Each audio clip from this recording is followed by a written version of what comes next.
Welcome back to the Everyday Armor podcast. Today we're going to be doing something a little bit different, the formatting. So we're going to be doing a what's in my bag for like back to school.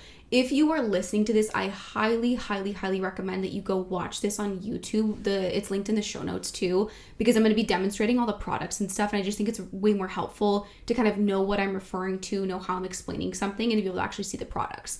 The other little disclaimer I do want to give is a lot of these are affiliate links.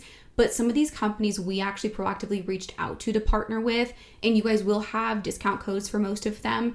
And my thing is like, we would never sit and encourage you to purchase something that we haven't done thorough research on. And like I said, a lot of these we actually reached out to ourselves. So with that being said, here is my bag. This is actually like a beige little bag here. It's super cute. I'll also link this. So first thing that I want to talk about is, let's go over pepper spray. Now with pepper spray, I also have another little item that I want to talk about. It's called the Sidekick, and Safely actually created these. So I'll chat about these first. So with the pepper spray, the nice thing with Safely is all of their products are interchangeable. So you can see that there's a little holder here that the canister goes in, and you just really easily can pop this out, and then you can put in like an actual pepper spray. So this is a practice spray. If you are carrying pepper spray, pepper gel, I cannot encourage enough for you to get practice canisters. The practice canisters are going to help you be able to actually build muscle memory with these things and get comfortable using them. And a lot of people don't realize that in fight or flight, a lot of times you lose your fine motor skills, which makes different things like using pepper spray a lot more difficult than you would think. And we run a drill in our classes. It like is meant to kind of simulate fight or flight. So we'll have two people face away from each other. I'll say go, and then one with the pepper spray stands and tries to use it using all of the steps. The other person is sprinting at them, acting as a perpetrator. And what we find is a lot of people will actually sprint at the person they're trying to spray, which is way more quickly closing the gap between them and their perpetrator. The problem here obviously being you're trying to keep distance and increase it and hinder your perpetrator at the same time. So you want to make sure that you practice with these things, simulate some kind of fight or flight, so you really know how you would actually respond and you can work on it. You also want to make sure that you're not just standing there spraying, waiting for them to get close to you, because if your perpetrator is under the influence, they've been previously exposed to pepper spray, if they're just highly motivated, and obviously they might be in fight or flight also, which does increase pain tolerance, it might make it less effective on them. So there's just a lot of things to consider when using pepper spray, and practicing with it is going to highly increase the chances you're able to effectively use it. And even like officers have to practice with these things. So with that being said, when you're shopping for a pepper spray, there's a couple things I would encourage you to look into, which is again why we partner with the companies we do, because they have a lot of these things already thought through and they're very effective products. The first thing you want to look for in a pepper spray is the MC rating. This is going to tell you how strong that solution actually is, and you want to look for something with like a 1.4% MC rating. The next thing you want to look for is the amount of bursts your canister is going to have. That's going to tell you how long you can, in essence, use it before you need to exchange it. And you just want to be aware of exactly what is in that canister, how to utilize it, and make sure you're staying current. You also want to know how far it shoots. At least I aim for something that shoots like 8 to 10 feet. And I'll talk about this in a second, but like pepper spray and pepper gel are a little different, where a gel typically sprays a little bit further than a pepper spray, but we'll kind of go into that. And you also want to know when it expires. So like these ones have a 4-year shelf life, and it should tell you the expiration date on the actual like pepper spray canister. And if your pepper spray is expired, it could be less effective. So you just want to make sure, again, you're changing it out. Look at that expiration date. Look for something with like at least a 4-year shelf life. And with that also, if you're keeping your pepper spray in like extreme temperatures, like really, like I live in Vegas, if I was keeping it in my car, or if you're living in below freezing temperatures, it can make your spray or your gel less effective. And sometimes pepper spray is actually more effective with extreme temperatures. So just kind of be mindful of that. Know where you're storing it. You want to make sure that your spray is going to be as effective as possible. And then be mindful of where you're carrying it. If you are walking by yourself with your pepper spray in a backpack or in your purse, it's going to be less effective if you actually had to use it, because then you have to go dig into your purse. You're taking a precious seconds in the moment, and that perpetrator is most likely already reached you by then. So think those things through. Make sure you have it ready to use if you are, say, walking by yourself or something. So how do you use it? With pepper spray, first thing I want to point out, and it's funny because I was actually just doing a video and there was like a stock photo of somebody with pepper spray and they were using their pointer finger. You do not want to use your pointer finger. One of the main reasons for this is because it's easier to turn it on yourself in fight or flight than if you were to like this, be using your thumb. A little bit more awkward and difficult. And also you just got to keep in mind, like, if you're not practicing with these things and you're in fight or flight, these things could be used against you. That's why you want to make sure that you are an expert with your item. So again, with your thumb, aim at your perpetrator. Next thing, and obviously you want to know where the nozzle is so you don't end up spraying yourself, but once you're aiming at your perpetrator, you then want to unlock it with your thumb. Now this one has the lock here on the back, so you can see I'm like locking and unlocking it. Then you're going to spray left to right to really ensure you've actually hit your perpetrator and really increasing the chances you do. You got to think, when you see shit flying at your face, and even when we do these drills in classes, you see girls like close their eyes and turn their head because obviously shit's flying at your head. That's like a natural protective instinct we have. So you just want to optimize the chances you've actually hit your perpetrator while acknowledging that there's a decent chance that you haven't completely hindered them. So once you've, again, aim, unlock with your thumb, spray left to right, you want to make sure you lock it so that's not going to accidentally be, fired on you. And then you have to make sure you take off running. I cannot stress that enough. You do not know if you've hindered your perpetrator. You do not know how motivated they are. If they're under the influence, those things I just talked about, they could very well still be chasing after you and pursuing you. So you have to be able to run after using it. In the drills, again, that we do in our classes, so many girls sit there and they just keep spraying, even though we just covered that you have to be able to run. I stress it just like I just did. I stress that in our classes, and so many girls don't do it because you're just not... It's not your natural instinct a lot of times because you're just focused on using this and making sure you actually got them that you forget to run. So run these drills, make sure that you actually are able to lock it and get away. So that is your pepper spray. Again, with the Safely products, you can interchange them. So you can pop this out. I actually have a pepper spray canister right here. I'm going to try not to aim it at myself. Ooh. So again, the pepper spray, it's going to be labeled and you can actually pop this into the canister just like that. So now your pepper spray is ready to go. The next item they have, and I'm going to make sure that I do not use the actual pepper spray in this one, is the Sidekick. Now with this one, when you're putting in your spray, you want to make sure that it's aiming where this arrow is here. So this arrow is aiming out at where you would aim at a perpetrator. So you're going to pop it in. Again, make sure you turn it the right direction.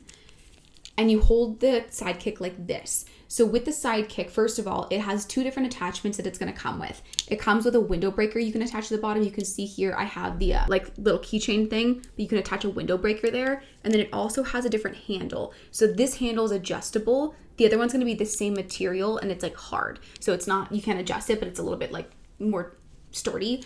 So you can choose how you want to use it. You hold it just like this. You can still unlock your pepper spray, still use it.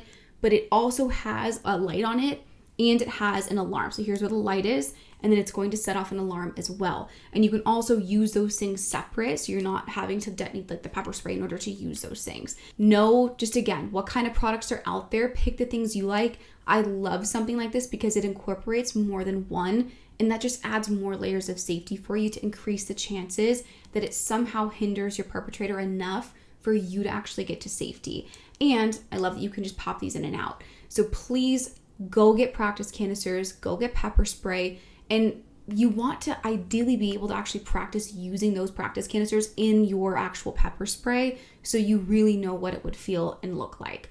Now, one thing I do want to point out is the difference between spray and gel. I know I kind of touched on the extreme temperatures situation where spray can tend to be better with that. The other little things to consider with a pepper gel, a lot of times it's going to shoot a little bit further because it has a thicker, stickier substance, where pepper spray is going to have a wider dispersal range. Those particles are going to kind of go like this when you spray, where a gel are more sticking like this. So again, with a gel, it can go further and it is safer to use like indoors or like in windy environments because it has a lower chance of blowback. And it's funny because on like social media videos, people will be like, oh yeah, because I'm sitting there like checking the weather. But if you know that you live somewhere that is windy, like I live in Las Vegas and it gets very windy here, maybe I'm going to choose to do something like a gel. Or maybe when it's not as windy and I'm going for a run, maybe I take my spray because maybe I have a higher chance of hitting more than one perpetrator if that's what I'm concerned about. So just look at the different items, know when and where you would want to use them. And I would recommend having both so you have options. So pepper spray, again, it's going to have a wider dispersal range. The particles go a little bit wider. It doesn't shoot as far as gel a lot of times, but you can possibly hit more than one person with one spray because it, again, has that wider dispersal range. You just kind of, again, consider what you would need, what you would use in different environments, and make your choices accordingly. If you're taking your gel somewhere like in an Uber, probably better to have the gel over the spray. I would use a reputable brand for a gel like Sabre. I highly recommend them. They're very well trusted and used by law enforcement. So they, again, we'll have all the stuff in the show notes with different discounts and stuff too. So with pepper spray, highly recommend Safely. Love their company, love the founders. It's female founded. They actually started this company while we were in college at UT Austin. Really great gals, love working with them. And I just think they're awesome. And I really freaking love the Sidekick. I think it's like an incredible invention. So that for your pepper spray, Sabre for pepper gel. Again, all the links in the show notes. And then let's go into our next product, personal alarm. Now there's so many different personal alarms out there. This one is a Birdie. I'm sure you've probably heard of them before, and they have an app that you can connect it all to and everything. With the Birdie, it's, again, personal alarm. So you're just going to pull the top of this and it'll set off that alarm. Plus it also has a light here. With personal alarms, one thing I'd like to point out is you're not just trying to draw attention to tell people, hey, there's something going on here, but you're also trying to spook off your perpetrator. And this can be used with even a car alarm. So if you have a car sitting outside of your house, if you are walking through a parking lot, which I'll tell you a story in just a second, but you can easily set off that car alarm. Loud noise, bright lights can deter a perpetrator, just adds a layer of safety. So again, you think somebody's outside, boom, set off your car alarm. You're in a parking lot, sprint to your car if you're closer to it, or go back inside, set off your car alarm. This did happen with a girl in Tuscaloosa, Alabama, near the University of Alabama. She was walking in a parking lot, I think like 4 years ago now, and she felt like somebody was following after her. She saw a guy and she set off her car alarm. She was right next to it, sprinted in, locked the doors, and she went to drive away and saw that the guy was gone. So these things can work to add a layer of safety. They're not perfect. None of these things are. That's why you just make sure that you have as many layers of safety as possible. With your items, you use your safety tips. With your safety tips, you use your items. You just have a plan, protect yourself as much as you possibly can. And remember, we always say safety is not one size fits all. There might be items that one person really knows they're going to practice with and would be very helpful, also depending on the situations they're more commonly in. And another person might choose a totally different object, or maybe they're not somebody who's going to go practice. They're going to choose something a little different, or if you are a concert goer, probably not going to be able to take a pepper spray in there. So thinking about what can I use in those kinds of situations. But highly recommend a personal alarm. Again, I think we do have a code with Birdie as well. That'll be in the show notes. Just look for something that's loud, that does set off bright light. And one thing I want to say too, there's an interview that we did on the podcast, actually. His name is Mark Marcroft, and he was a policeman, and he was talking about how he thinks like the best item any woman can carry is a tactical flashlight. The reason being, again, just like a personal alarm, you can set that off and take off running, and you don't have to at all engage with a perpetrator. Same thing kind of with a tactical flashlight. You have to engage a little bit more than a personal alarm, but you're just shining it at them. You keep a distance, momentarily blind them, and then if they did come close, you can use that to hit them over the head, like we'll talk about with like stainless steel water bottles, same kind of thing, where you use an object instead of your body parts to add a little distance. You can let go of the item, and it is going to be a little more effective than just like the fist of an untrained person. So something to keep in mind. Next thing, let's get into, let's do Invisiwear first. Then we'll do all the drink stuff. With Invisiwear, I think this is one of the coolest inventions. It's jewelry that you wear that doubles as a panic button. So you can see I have the necklace here. This is like a silver necklace, and they have a ton of different items. They have bracelets, they have keychains, all kinds of things. I would say though, if you're somebody that walks by yourself a lot, I would really recommend the necklace, because if you're walking or somebody's following after you, you really want to make sure that you're able to actually click the item. And if you're running and trying to click a bracelet or get to your keychains, it just might be more difficult. So I do recommend this. Again, different colors, they have different pendants, they have different items. You click the back of it 3 times consecutively, just like that, and it'll alert emergency contacts and services. Mine's not paired, so I can have people practice with it. But With these, I will say the one thing to point out, if you are traveling abroad, it's not going to alert emergency services. It will still alert your emergency contacts. So just be mindful, like probably want to have somebody that's like in the country with you that's being alerted, in addition to maybe, a family member back home. But again, it won't alert emergency services. That's only for inside the United States. So just one thing to kind of think about. But if you're going to Lyft, Uber, walking by yourself, walking on a college campus, at a frat party, you're just going to, again, click your necklace and alerts emergency contacts and those services as well. So that is Invisiware. One thing too, and there's actually an app. It's called the Third Eye app, and we do have like a code with them as well. It's basically an app that like records your walks or whatever you want to live stream. So, and I'll kind of get to my point here, but basically with the app, you can like dual stream or just like on one camera. So I could be recording what's in front of me as I'm walking and my face, or I can just record one over the other. With this, basically you're creating like a squad. So if you have a group of friends that live right close to you, maybe that's the squad you go live with. You travel back home and you have a new squad for those friends around your hometown, or you have a squad where maybe you don't want your parents in it or whatever. You have that one separate. So you can kind of change, or maybe go on like a bachelorette trip or a spring break trip. You can create separate squads that you live stream to. In that live stream, again, you're showing, your walk, whatever you're going on a run, and they're able to kind of follow along with you and they'll get notifications. You can also set your destination, and if you divert from the path you're supposed to be taking, it will alert your squad. One thing, obviously, don't be engaging with that squad while you're walking by yourself, especially at nighttime. You want to make sure you have all your attention on your surroundings.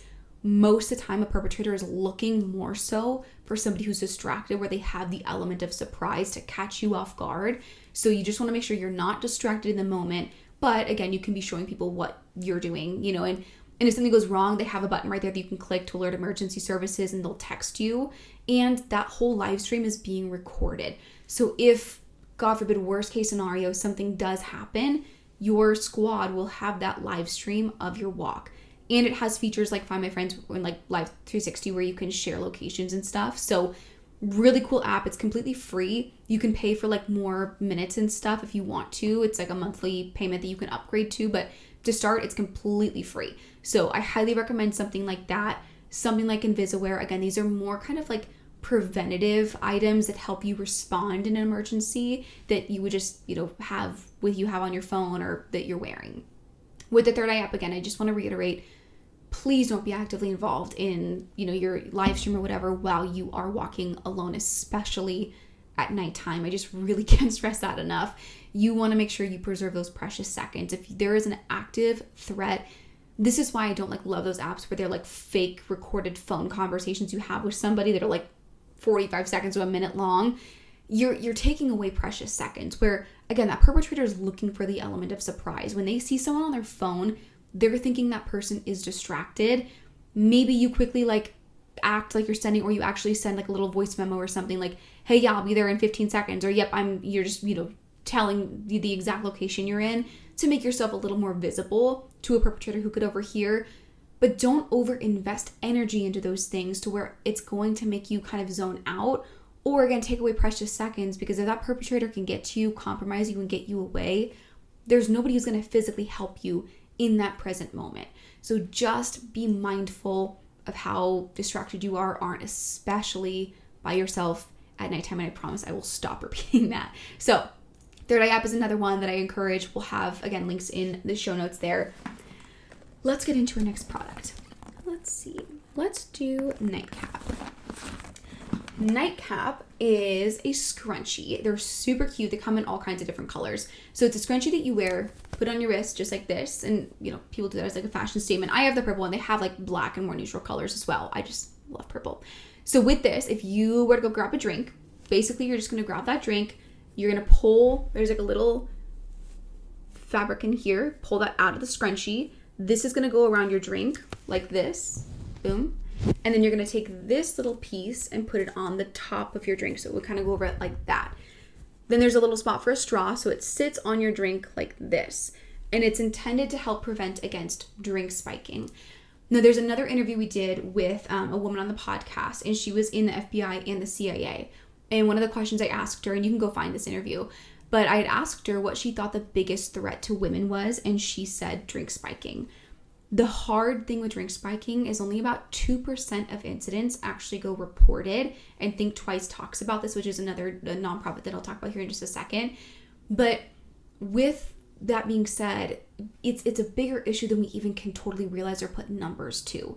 So it's so critical to be mindful of these things, to have preventative items, and to remember that, first of all, like, a lot of drink spiking substances can come as like a clear liquid or a white powder, not just even a pill form.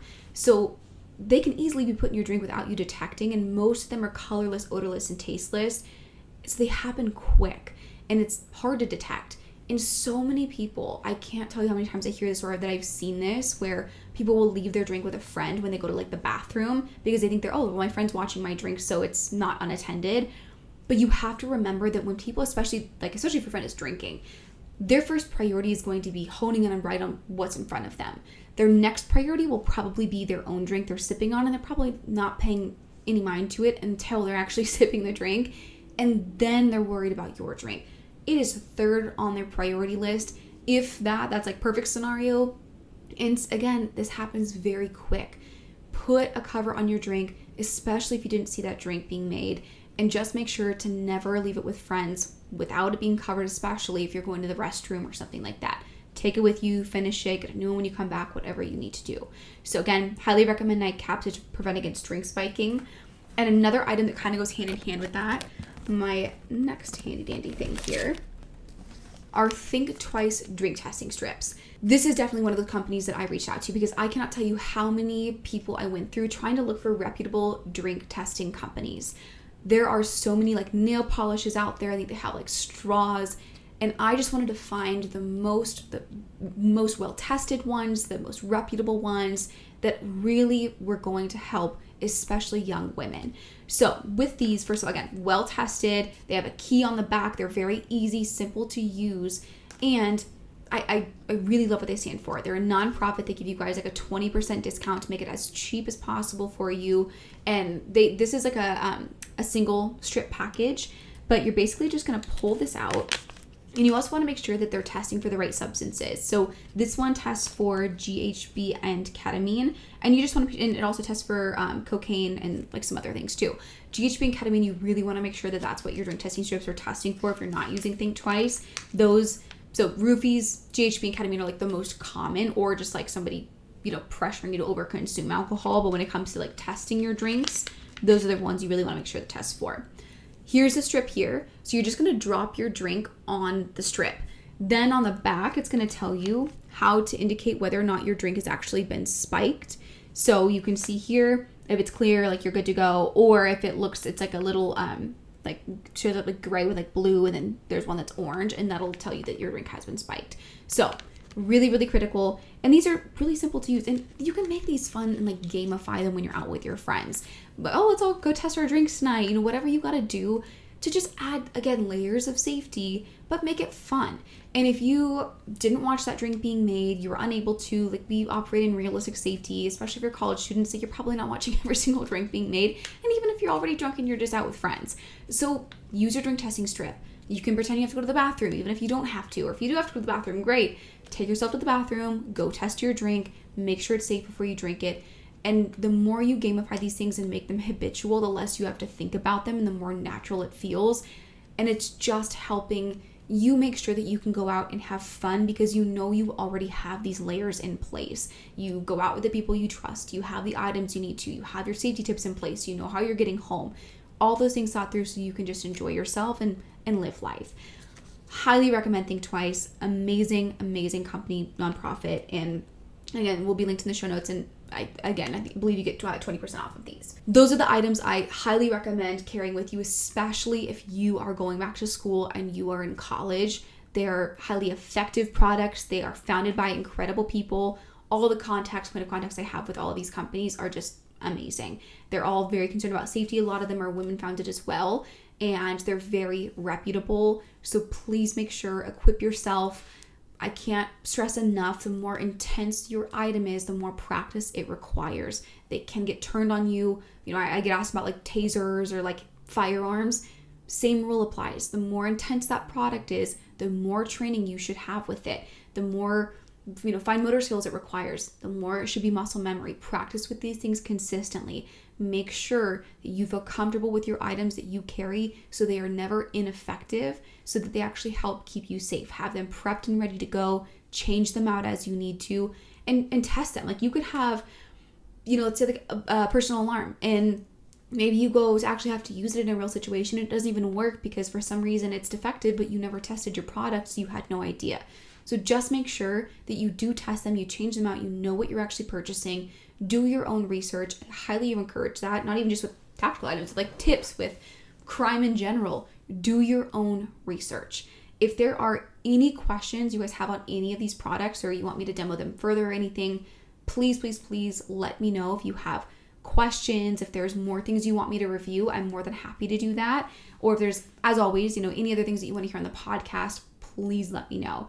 Those are the things that I have in my bag, and please let me know what you guys carry. If you have any questions, comments, concerns, things you want to see on the podcast, you want to be on the podcast, all that's going to be in the show notes. All these products will be linked in the show notes. Again, they are very well-trusted companies that we have researched and work very closely with.